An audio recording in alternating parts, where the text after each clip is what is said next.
네,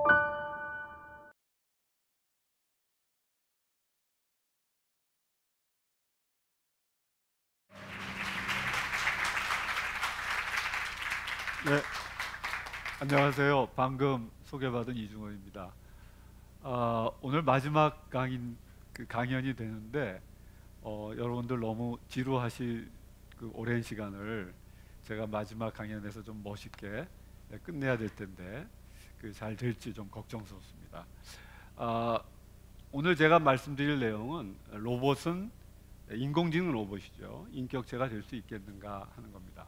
결론부터 말하면 저는 될 수 있다라고 생각을 하는 것인데, 여러분 우리 올 봄에 알파고가 이세돌 구단을 이기는 어떤 충격적인 사건을 우리가 경험을 했습니다.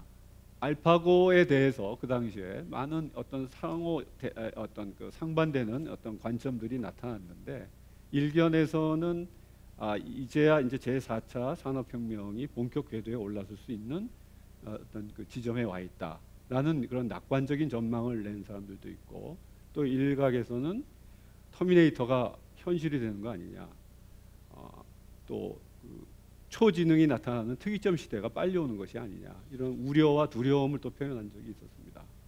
저는 이 두 입장이 오늘날 인공지능 로봇이 급격하게 발전하고 있는 이 지점을 정확하게 읽고 있는 부분이 아니다라고 생각을 합니다. 그래서 이거에 대한 제대로 올바른 어떤 접근을 위해서는 우리가 인공지능 로봇 또는 인공지능의 존재론적 특성에 대해서, 본성에 대해서 좀 더 엄밀하게 이제 분석을 하고, 이를 바탕으로 앞으로 어떤 인간 사회가 어떻게 변화할 것인지, 그리고 그런 어떤 포스트 휴먼 시대, 인공지능 시대에 인간의 정체성은 또 어떤 변화를 겪을 것인지, 그런 와중에서 인간과 인공지능 로봇은 어떻게 공존할 수 있겠는지, 이런 부분들을 좀 더 진지하게 생각해야 될 때가 아닌가 생각을 합니다.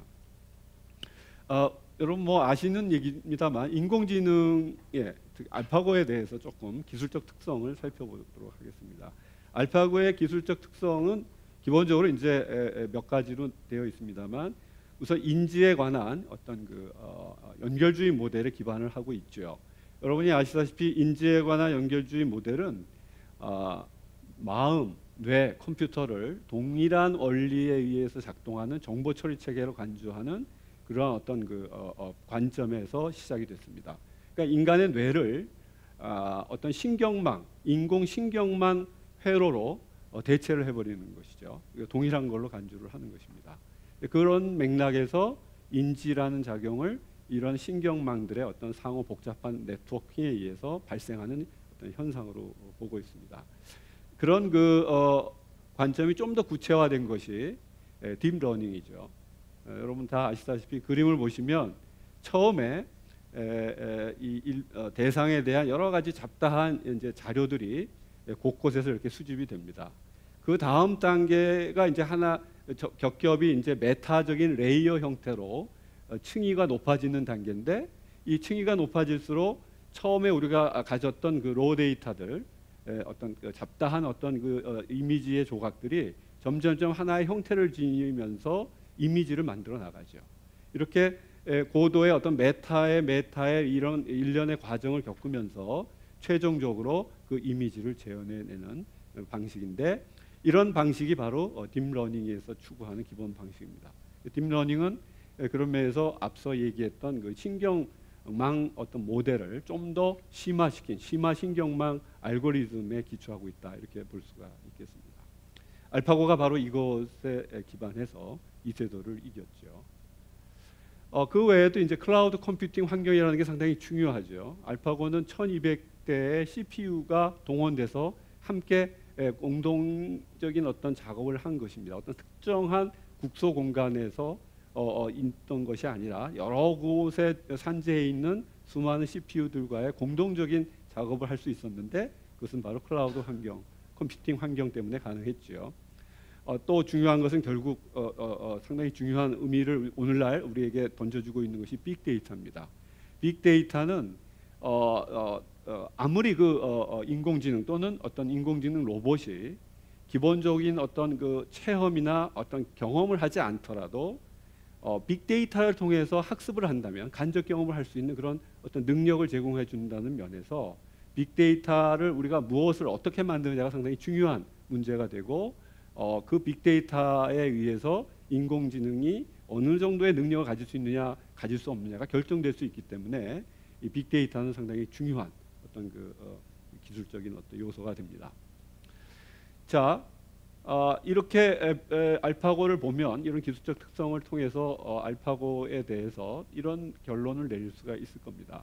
알파고는 어마어마한 양의 어떤 정보를 빠른 속도로 처리할 수 있고 그것을 학습할 수 있는 능력을 가지고 있다.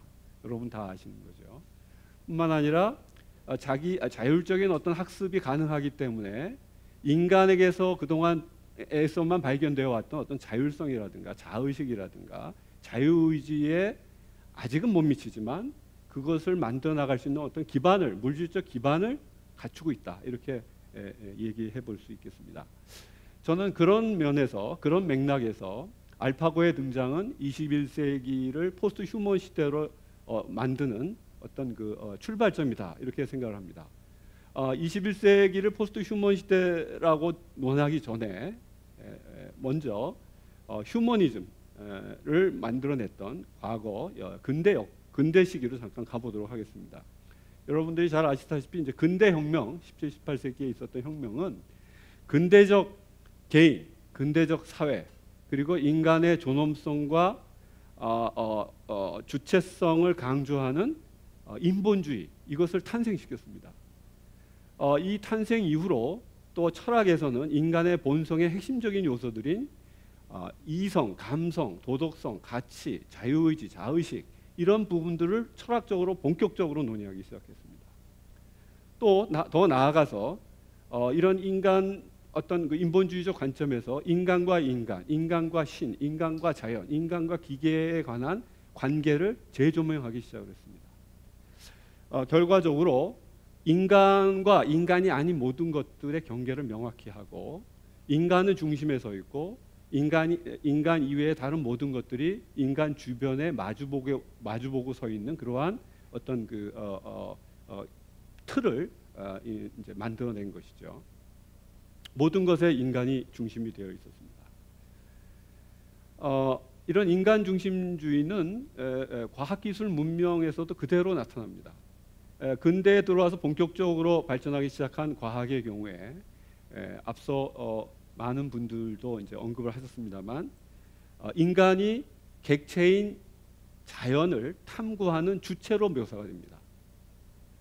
이때 뿐만 아니라 이 과학의 경우를 보면 이 자연에서 우리가 얻는 모든 어떤 정보들은 인간이 설계한 어떤 관측 장치나 어떤 실험 도구에 의해서 감지할 수 있는 그런 정보 형태로 우리에게 수집되고 분석될 수밖에 없고요.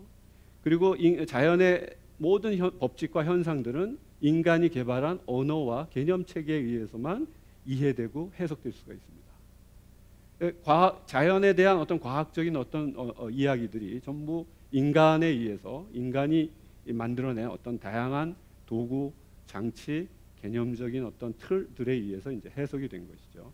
기술 역시 마찬가지입니다. 기술은 전형적인 우리 삶의 윤택함과 풍요로움을 주는 도구로 이해가 되었습니다. 하지만 그렇지 않은 경우 약간의 변화도 있습니다. 실제로 20세기에 오면 기술의 발달이 우리의 인간이 가지고 있는 어떤 능력의 한계를 훨씬 뛰어넘게 해주는 다양한 어떤 역할들을 합니다. 인간의 인식, 지각 능력을 향상시키는 수많은 장치들, 망원경에서부터 전자현미경, 이런 장치들이 개발이 됐고요.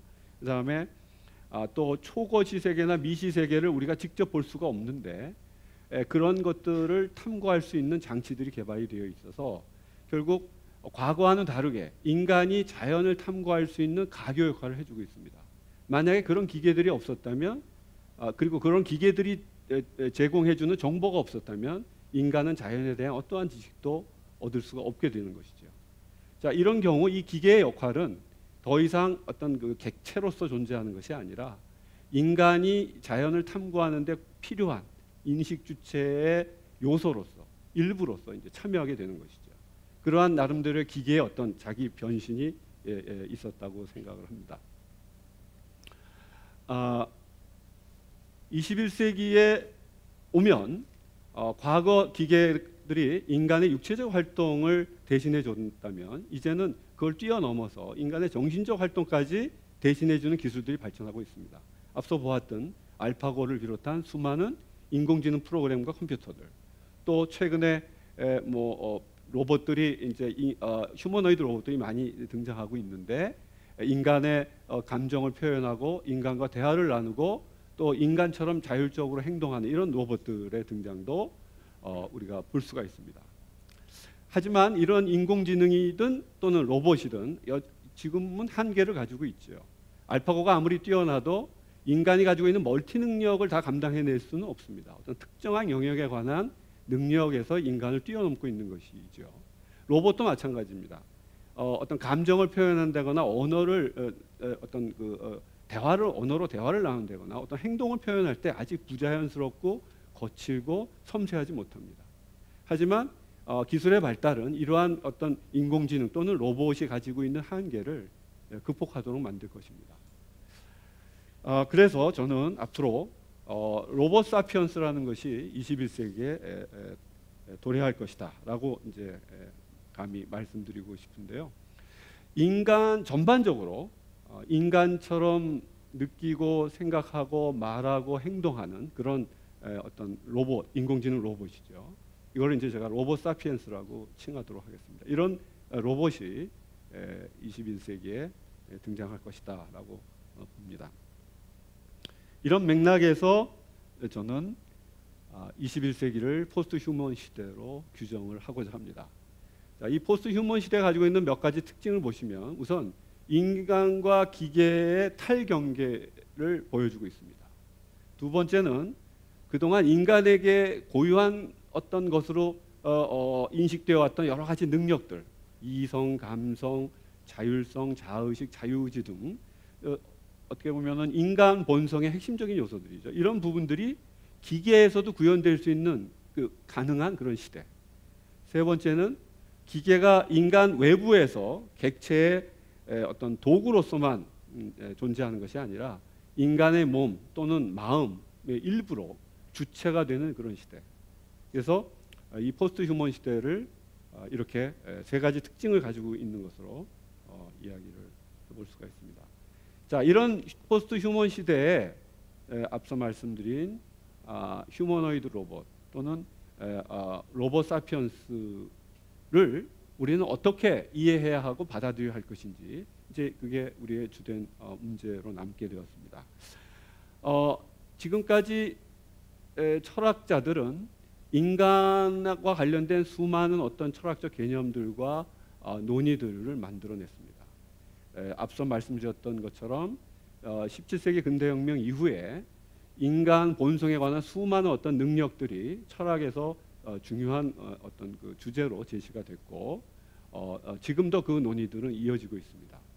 하지만 이런 인간 중심적 관점에서 그런 개념들에 대한 연구는 앞서 우리가 보았던 로봇 사피언스에 적용할 수 있는가에 대한 질문을 던졌을 때 상당히 철학적인 개념적인 어떤 어려움을 겪게 되고 있음을 알 수가 있습니다. 지금까지 우리가 가지고 있는 개념들이 주로 인간에 적용되는 개념들이었기 때문에 그 개념 틀로는 인간이 아니지만 분명히 인간에 유사한 어떠한 행동을 하는 로봇 사피언스의 어떤 존재론적 본성을 논하는 데는 부족함이 있는 것이죠.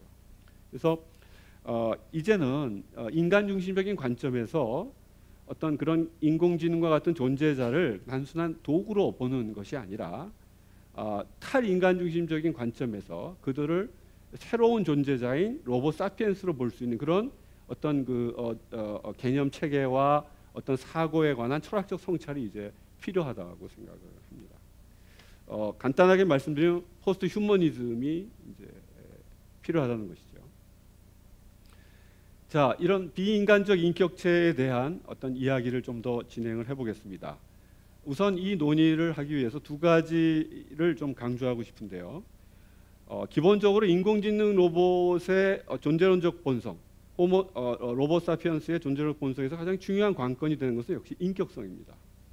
이 인격성에 대해서는 우리가 두 가지 측면의 접근이 필요하다고 생각합니다. 하나는 우선 인격성의 여러 요소들, 앞서 말씀드렸던 이성, 감성, 자율성, 자유의지 등에 대한 좀 더 분명한 철학적인 논의가 필요하다는 것이고요. 두 번째는 인공지능 로봇의 어떤 물리적 특성에 대한 어떤 그 인공지능, 인지과학, 뇌과학 등에서의 어떤 과학적인 어떤 연구들, 이거에 바탕한 이해가 필요하다는 것입니다.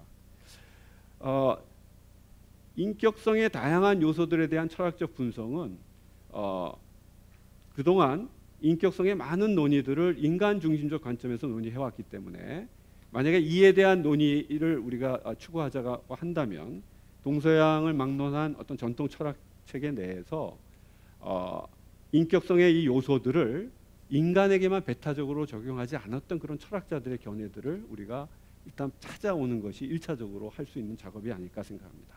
이것을 출발점으로 삼아보겠습니다. 자, 그런 이야기를 때마침 해준 사람이 있습니다. 그 인격 개념을 만든 사람이 존 로크입니다.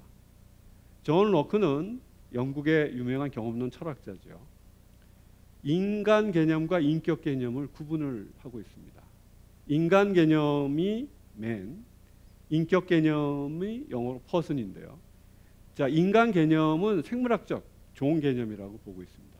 반면에 인격 개념은 이성에 기반한 어떤 반성적 사고 능력, 그리고 자아를 형성하는 능력, 그리고 자아를 기억하는 능력을 갖는 어떤 지적 존재자라고 강조를 하고 있습니다. 그래서 이런 능력을 가지고 있는 어떤 존재가 있다면 그것이 인간이 아니더라도 인격성을 부여할 수 있다고 보는 것이죠.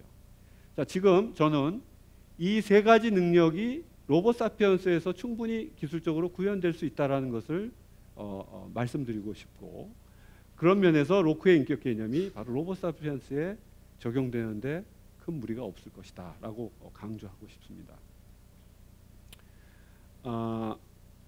자, 그러면 우선 첫 번째 요소인 이성에 기반한 반성적 사고 능력 부분을 한번 보시죠. 이성의 중요한 어떤 기능을 다 표현하고 있는데 기본적인 어떤 논리적인 분석에서 합리적인 어떤 그 지적 작업들이 다 1차적인 그런 이성의 작업이 되겠죠. 근데 이 이성의 작업은 반성적 사고에 기초하고 있기 때문에 좀 더 이런 지적인 작업을 넘어선다면 도덕적인 어떤 판단까지도 우리가 생각해 볼 수 있습니다. 어떤 그 상황에 대한 반성적 사고를 통해서 거기서 내가 선택할 수 있는 것들이 무엇이 있고 거기서 가장 최선의 도덕적으로 최선의 것이 무엇일까에 대한 사고가 가능할 것이기 때문입니다. 그런 면에서 높은 수준의 도덕성은 아니지만 최소한 수준의 도덕적인 판단과 선택이 가능할 수 있습니다. 자, 이런 부분은 현재 인공지능이 가지고 있는 프로그램들로 구현이 가능합니다. 자, 두 번째, 자아 형성 능력입니다. 이것과 관련해서는 우선 자아에 대한 그 개념을 조금 다르게 좀 살펴볼 필요가 있는데요. 철학자들 안에서도 자아를 어떻게 보느냐에 대한 많은 논쟁이 있습니다만 전통적인 경험론의 관점에서 보면 존 로크 같은 경우는 자아는 백지 상태에서 출발해서 무수한 경험을 통하는 과정에 형성되는 것, 이렇게 보고 있고요. 이것을 좀 더 철저하게 경험론의 철학을 어떤 그 추구했던 휴메의 경우에는 자아는 단지 다양한 지각들의 다발일 뿐이다, 이렇게 얘기를 하고 있습니다. 그러니까 여기서 강조하고 있는 것은 자아는 인간이 의식하고 생각하고 행위하기 위해서 반드시 선언적으로 갖추고 있어야 될 어떤 것이 아니라 인간이 경험하고 어떤 그 사유하는 과정에서 형성되는 것, 만들어지는 것이다라는 의미입니다. 자, 이런 면에서 자아 개념을 우리가 갖추게 된다면 어린 아이가 성장 과정에서 수많은 경험과 학습을 통해 자신을 형성하는, 자아를 형성해 나가는 것을 우리가 볼 수 있는데, 지금 우리가 가지고 있는 인공지능 로봇 사피엔스에 대해서도 어린아이와 같은 어떤 그 틀을, 이런 비유의 틀을 우리가 가져갈 수 있겠다는 것이죠. 그래서 로보 사피언스의 경우에도 자아 개념을 경험론적 철학자들이 제시했던 그런 개념에 입각한다면 자아를 형성할 수 있을 것이다라고 볼 수 있습니다. 세 번째, 자아의 어떤 동일성을 확인하는 부분인데요. 이거는 로크는 이제 어제의 나와 오늘의 나, 또는 1년 전의 내가 같은 나냐, 이 질문이 이제 자아 동일성에서 항상 제기됩니다. 이제 경험론자의 경우에는 그 문제가 상당히 중요하죠. 1년 전의 나와 지금 또는 앞으로의 내가 달라진다면 정체성이 사라지기 때문입니다. 그래서 경험론자들의 경우는 내가 나임을, 나의 자아가 이러함을 언제나 확고하게 주장할 수 있어야 되는데, 그것을 주장하는 데 사용되는 도구가 바로 기억입니다. 인간은 기억을 가지고 있기 때문에 그것을 가능하게 할 수 있다는 것이죠. 그래서 이 자아의 동일성이라는 것을 확인할 수 있는 방법으로 로크는 기억의 역할을 강조하고 있습니다. 자, 이 기억의 역할은 우리가 기술적으로 충분히 구현이 되겠죠. 자아와 관련된 내용을 그 디지털 자료로 만들어서 어떤 USB나 어떤 그 메모리 장치에 저장할 수도 있고, 또 이렇게 저장된 거를 우리가 딥러닝 학습하는 과정에서 끄집어낼 수가 있겠죠.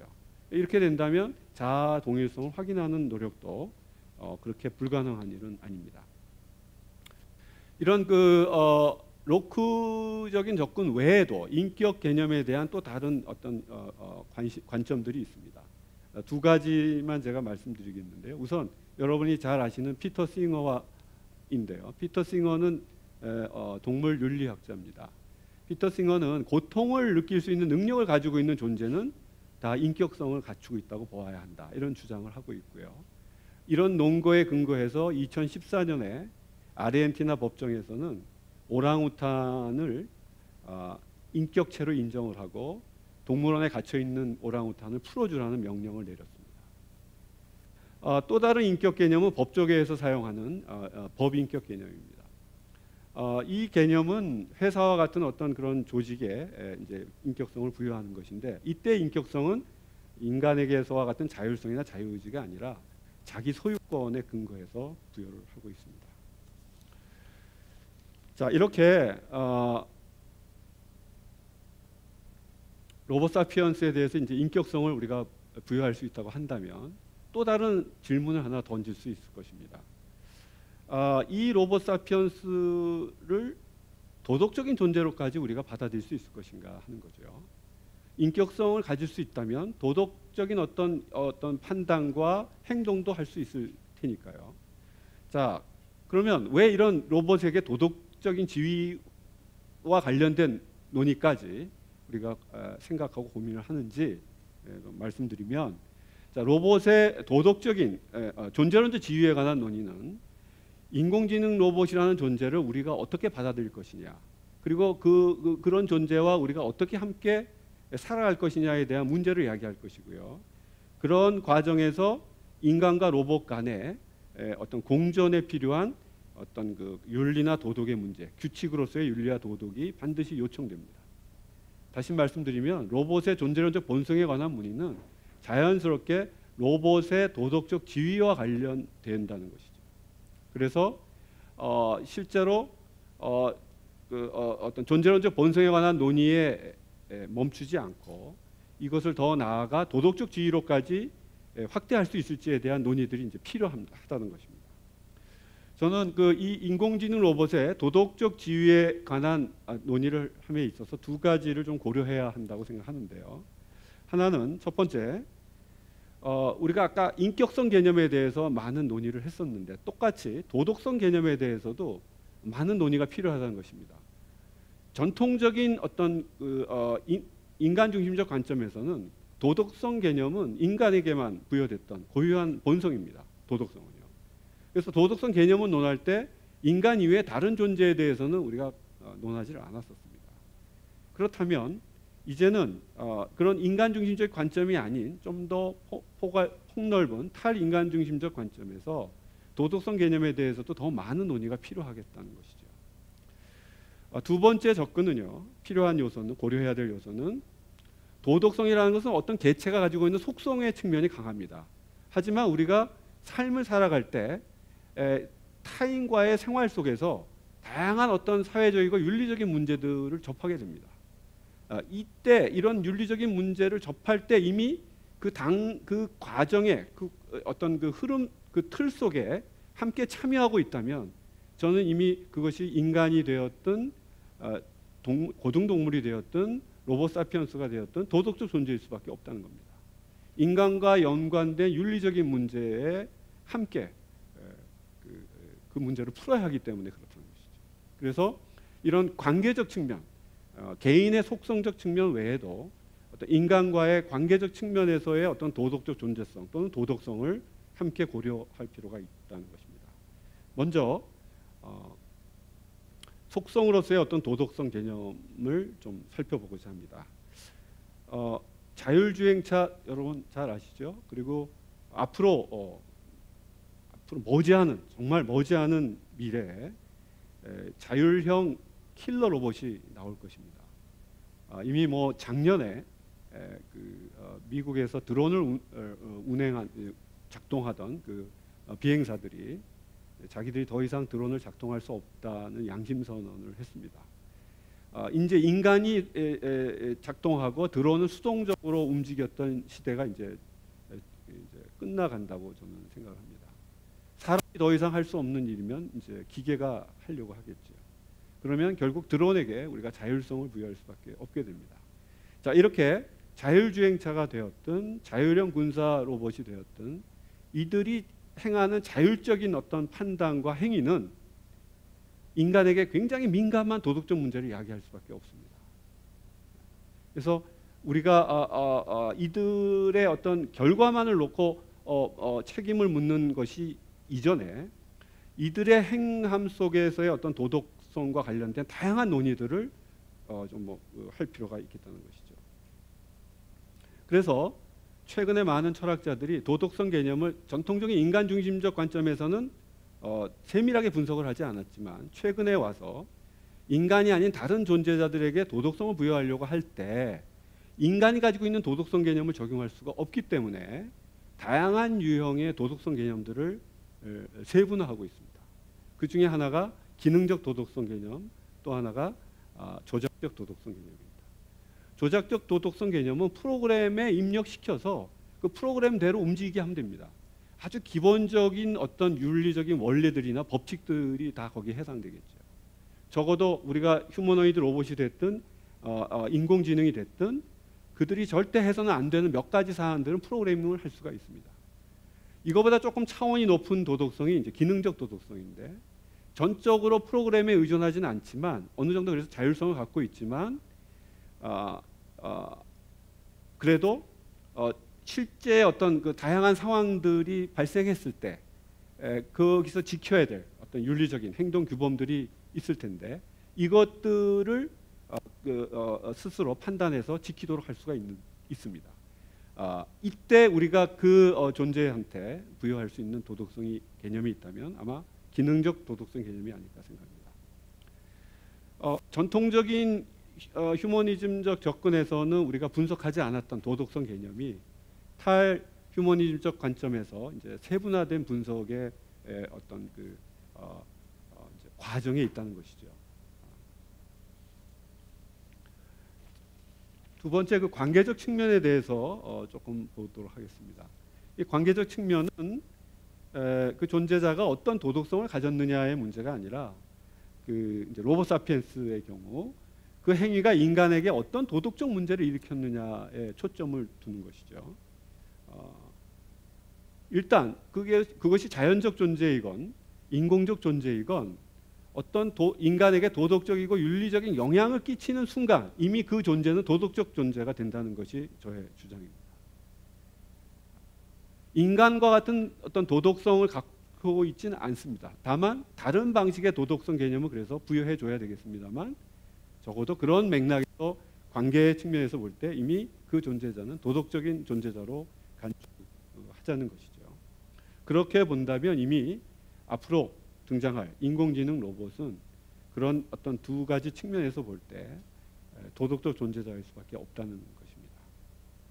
자, 이런 주장을 좀 전에 제가 다양한 어떤 서양 철학자들의 개념을 바탕으로 해서 이야기를 일단 풀었습니다. 그런 면에서 볼 때 물론 서양 철학 전체 대변하는 건 물론 아닙니다. 주로 경험론 철학의 바탕 위에서 제가 그런 주장을 했습니다. 그런 면에서 경험론적 서양 철학의 전통은 그런 부분을 정당화하는 데 기여할 수 있을 거라고 생각을 합니다. 더 많은 어떤 연구가 앞으로 필요하겠죠. 그러면 동양 철학의 경우에서 본다면 어떨까요? 성리학의 관점에서 한번 좀 살펴보고자 합니다. 성리학은 우주와 인간에 대한 그 통일적인 세계관을 가지고 있습니다. 이 모든 만물이 이와 기로 구성이 되어 있고요. 그 이라는 것은 어떤 우리가 우주의 어떤 생성과 존재에 관한 어떤 법칙, 원리에 해당하는 것이고, 기라는 것은 그 이치가 작동하도록 하는 진료와 재료 같은 것이죠. 그래서 이 두 가지가 어우러져서 이 세계를 형성하고 있다. 그것이 인간이 됐든 다른 인공적인 사물이 됐든 동일하게 적용할 수가 있습니다. 더 나아가서 이 이기론은 성리학에서 연구하고 있는 그 심리학 영역이 있습니다. 그것을 심성론이라고 우리가 하는데 그대로 적용이 되고 있습니다.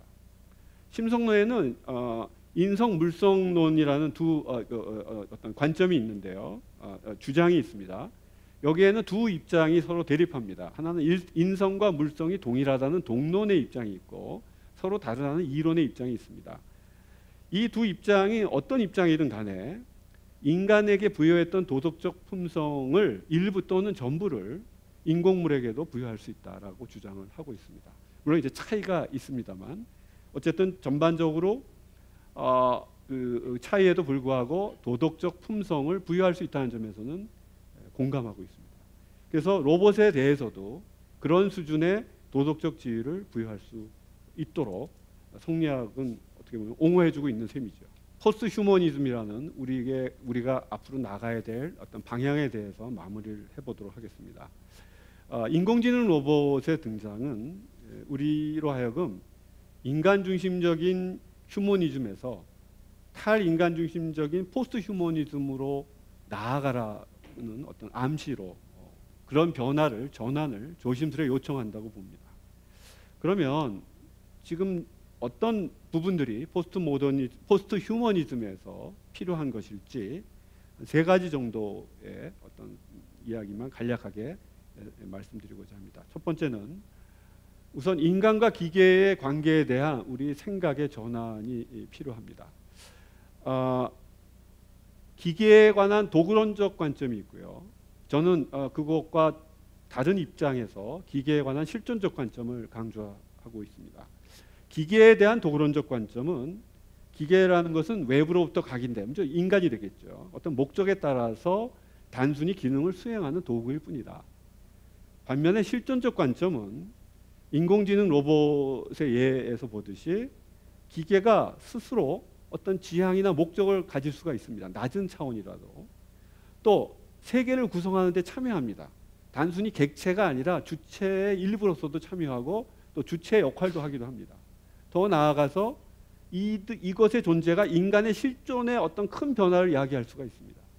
이미 이렇다면 기계는 더 이상 도구가 아니라는 것이죠. 실존적 관점으로 기계에 대한 도구론적 관점에서 실존적 관점으로의 전환이 이 포스트 휴머니즘에서 필요하다는 것이죠. 그래서 기계를 단순히 인간 사회를 떠받쳐주는 물리적 기반으로 볼 것이 아니라 인간과 복잡하게 얽혀 있는 관계망 속에서 사회의 어떤 특정한 행위를 하고 참여하는 구성원으로, 참여자로, 행위자로 보자는 것이죠. 두 번째는 인격성의 주요한 요소들에 대해서 과학적인 설명이 필요합니다. 사실 지금까지 우리가 철학에서 인간 본성과 관련해서 논의해왔던 수많은 어떤 인지 관련 어떤 개념들은 과학적으로는 아직 분석이 되지 않았던 미지의 영역입니다. 뇌과학이 발전하면서 이런 인공지능 과학이 발전하면서 지금 조금씩 논의가 되고 있습니다. 철학의 경우에도 앞서 말씀드렸다시피 인간 중심적인 관점에 서 있었기 때문에 더 이상 그것을 다른 존재자에게 부여할 때 더 적절한 개념이 무엇일 건가에 대한 연구를 별로 하지 않았습니다. 이 두 부분을 동시에 해소하자는 것이 저의 생각입니다. 그래서 첫 번째는 우선 인공지능이든 인지과학이든 뇌과학에서 연구하고 있는 이런 주요한 인격성의 요소들에 대한 어떤 자료들을 우리가 과학적으로 이해하고 그것의 자료를 공부하고 그래서 그것을 확인하고 이런 과정이 필요하다는 것입니다. 세 번째는 이렇게 전개된 수많은 과학의 연구 성과들에 기초해서 세분화된 개념 규정을 더 추구하자는 것입니다. 앞서 말씀드린 것처럼 이러이러한 어떤 뇌과학에서의 어떤 과학적인 어떤 정보와 상황, 조건에 대해서는 이러이러한 도덕성 개념을 부여하는 것이 적합하겠다. 이러이러한 어떤 물리적 조건과 인지적 상황에 대해서는 이러이러한 도덕성 개념을 부여하는 것이 적합하겠다. 또는 이러이러한 물리적 조건과 상황일 때 이러한 인격성 개념을 부여하는 것이 적합하겠다. 이런 우리가 가지고 있는 그런 전통적인 철학 개념들을 좀 더 철학자들이 나서서 세분화할 필요가 있다는 것이죠. 이렇게 되면 철학 쪽에서의 어떤 개념의 세분화 작업과 또 과학 쪽에서의 어떤 인간의 본성에 대한 수많은 정보들이 모여서 인간에 대한 이해뿐만 아니라 로봇 사피엔스, 인공지능 로봇에 대한 이해에도 큰 도움을 주지 않을까 생각합니다. 경청해 주셔서 감사합니다.